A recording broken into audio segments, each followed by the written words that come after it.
Hey there, StarCraft fans! It's Falcon Paladin coming at ya with yet another edition of StarCraft Brood War Remastered. Today it's going to be a ZVP on Largo featuring Jaedong and Bisu. Holy smokes, big names from RJB. Bottom right, it's going to be a yellow Protoss, it's Bisu, and the bottom left, it's going to be Jaedong, a Red Zerg player today.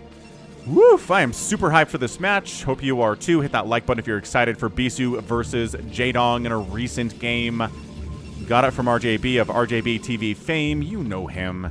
If you've been watching my channel for any length of time, you know he is at youtube.com/@RJB_TV. There's like links to his channel, and there's a hashtag RJBTV on YouTube. And yeah, check him out. Leave him a comment. Subscribe to him to thank him for all of these incredible replays, including a Bisu versus Jaedong replay. Okay. Probe, let's go. Probe scouting the wrong way here on Largo. Terry the Overlord scouting the right way, though. Oh, and stops. Terry, are you on strike, buddy? This is, I guess, you just wanted to see if there was a probe coming this way, and there wasn't one, so he's like, all right, not getting scouted from that direction. Let's keep moving. That must have been what it was. Could have been an accidental stop, right? Definitely not. Real quick, what does this look like? Okay.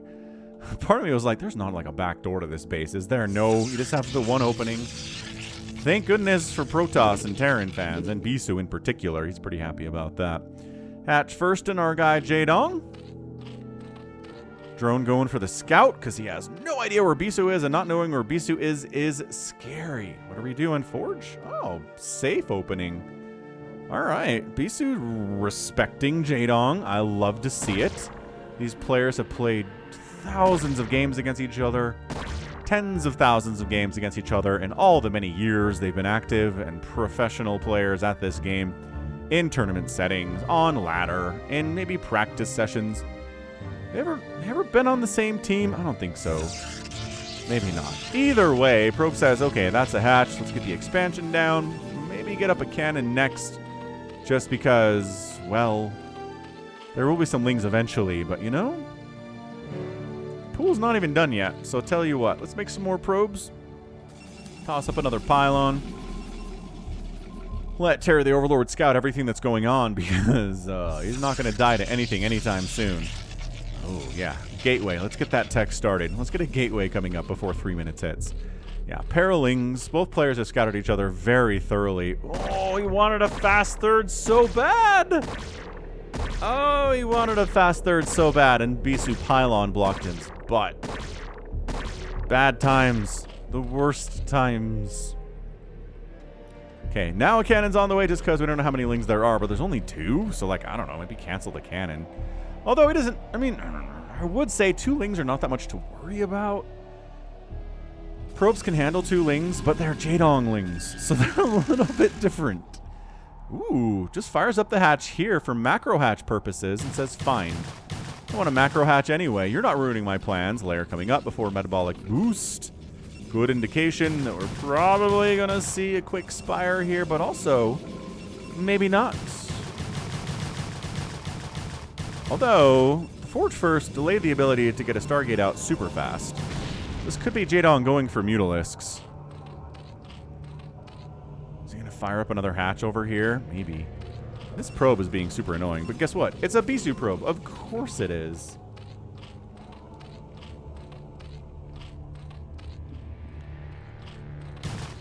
Not dying either.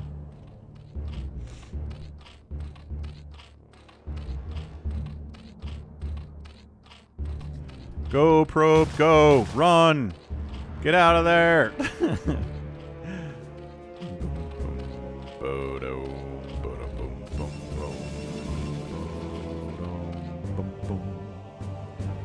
Well, surprise Stargate here for Bisu. Not surprised at all, actually. Not even a little bit. And this probe just casually did some incredible scouting and is going to make it home. No questions asked. No problems. Took some hits with the shields. Those come back. Zealot up here is like, do you actually have a third? Oh, and the answer is yes. Just barely, though. Fight. Fight, Zealot. Fight. 1 kill. Ouch. Oh, good. Oh, that was some disgusting Ling Micro. 1 kill, and that's all you will get, sir. God, this is why we love watching Jaedong, man. +1 Corsairs. Spire on the way. Is there any way for Jaedong to recognize this is +1? Yes. By seeing the Cyber Core spinning. But, he'd have to get some Lings in here, or an Overlord with speed getting in here. I think this has to be blind. This Jaedong has to be like, do I want to go Mutas? Regardless of what the Protoss is doing here. And the Protoss, again, is Bisu. Does he know that? This is Barcode Player. There's a program out there that RJB has had access to for a while that looks at replays, looks at hotkey combinations, APMs, playstyles, and spits out an answer of who this Barcode Player is. That's how we know this is Bisu. But Jaedong doesn't have that right now. He has no way to determine who this Protoss player is other than that his probe micro is ungodly. So Scourge coming in, no initial Mutalisks from Jaedong, but, you know, doesn't mean he can't make any Mutas later. We've seen Muta tech switches out of Zerg players in this matchup. It really can surprise Protoss and catch him off guard, but at this point in time, oh, there we go. Fires up 3 Mutas. So yeah, it's not really a tech switch. Not really a surprise timing for Mutas. Scourge are here for scouting purposes. Yep, 6 Mutas on Zave. Come on, Jaedong. Make the Mutas work. He sees the Cyber Core spinning. See, that's a good way. He knows. He knows this is going to be +1 Corsairs. So is he going to stick with the 6 Mutas, or is he going to fire up more? I personally hope he's just going to stop making Mutas right now, because a lot's being vested into Corsairs, and if you just show up with a ton of Hydras and Lurkers, the Corsairs are like, That's what the sound they make. They go, And again, Mutas can get some work done on these Zealots, killing them or bruising them, or either way, making them a lot less effective on the Zerg side of the map, don't ya know? Keep watching that production tab.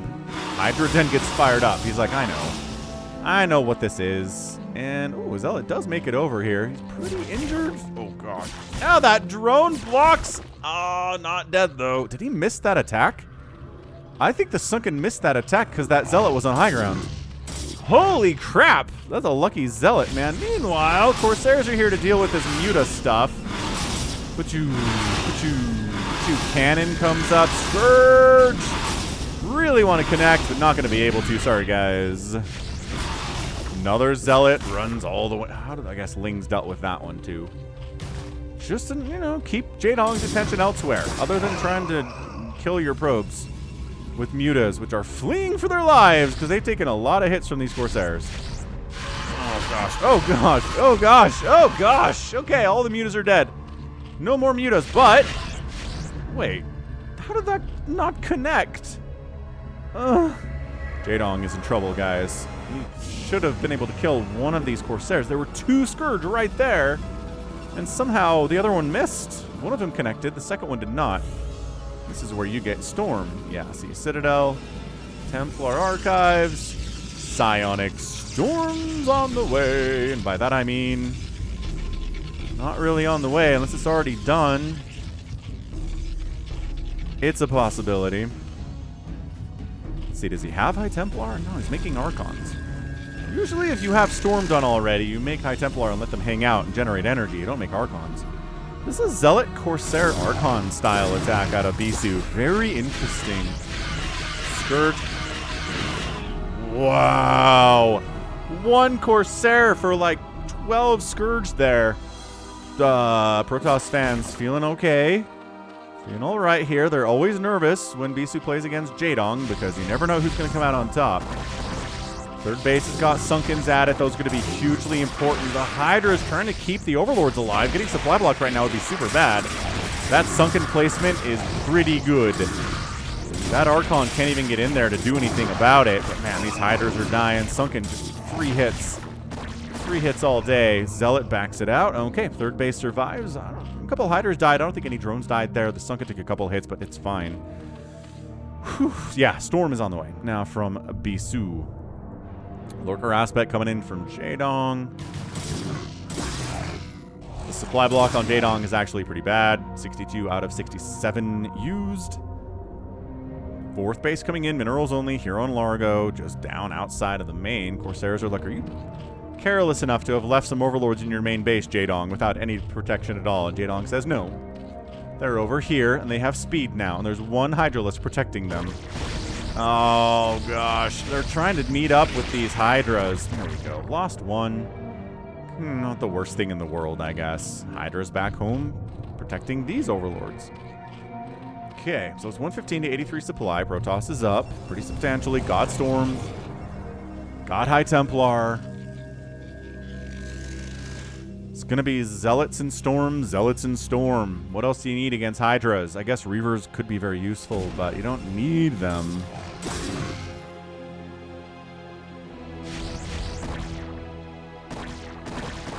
Alright, Hydra's trying to pre-split against the Storm they know is coming here.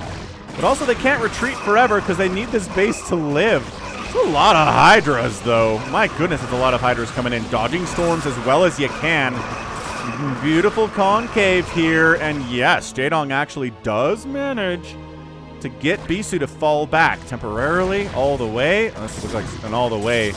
Pull back from me. Oh, High Templar dies. Those are not cheap.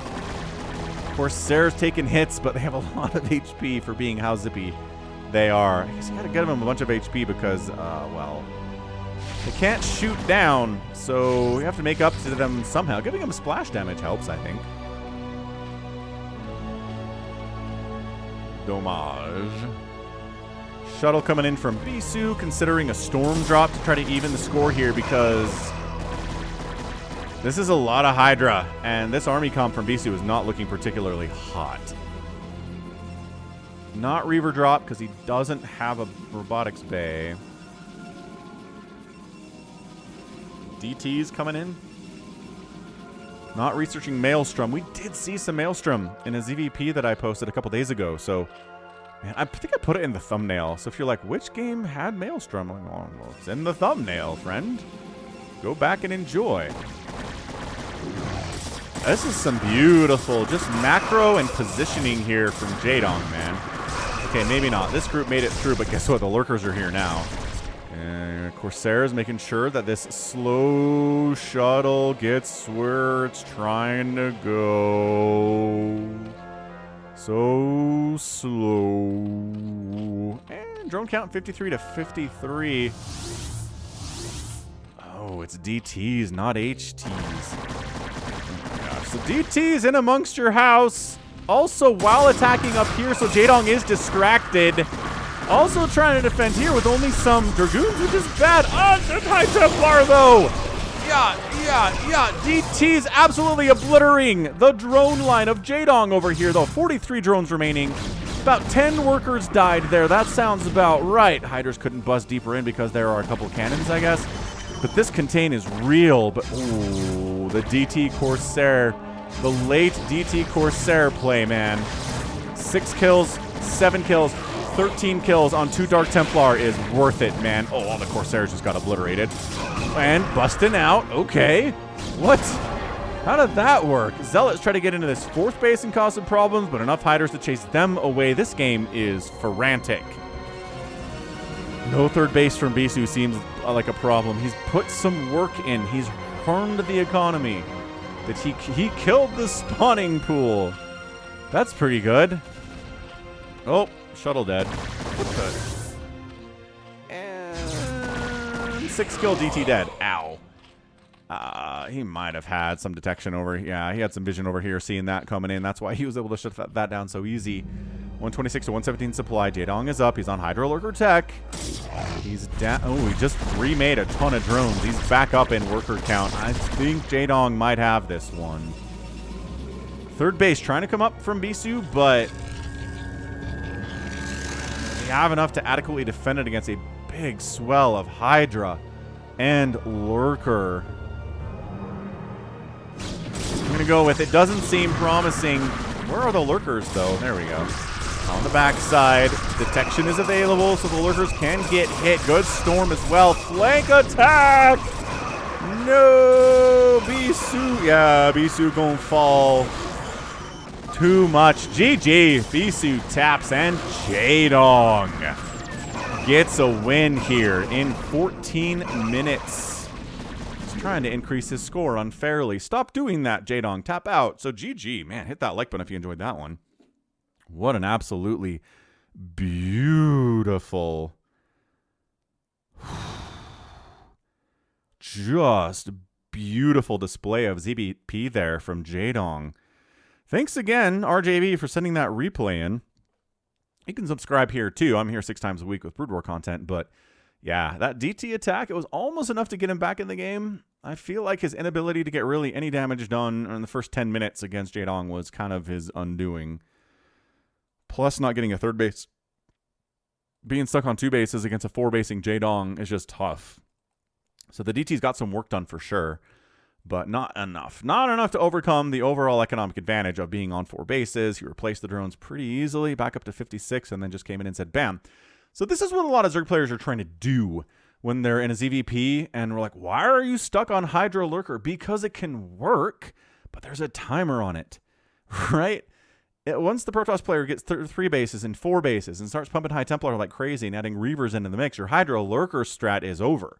It needs to be replaced. It needs to be just finito.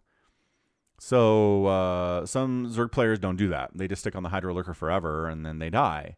But they're trying to do this. They're trying to kill their Protoss opponent in the first, 10 to 15 minutes.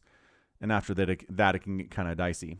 So nicely done, Jaedong, just swarming. +1 Corsair. He made the 6 mutas, got what damage he could do with them. They died. He moved on. I appreciate that, too. End of the day, 104,000 points from Jaedong and 89,000 points from Bisu, outproducing the Protoss 279 to 165, and this kill number is way too even for a Protoss to be happy about it, man. You need to outkill the Zerg player by a bunch to win this game.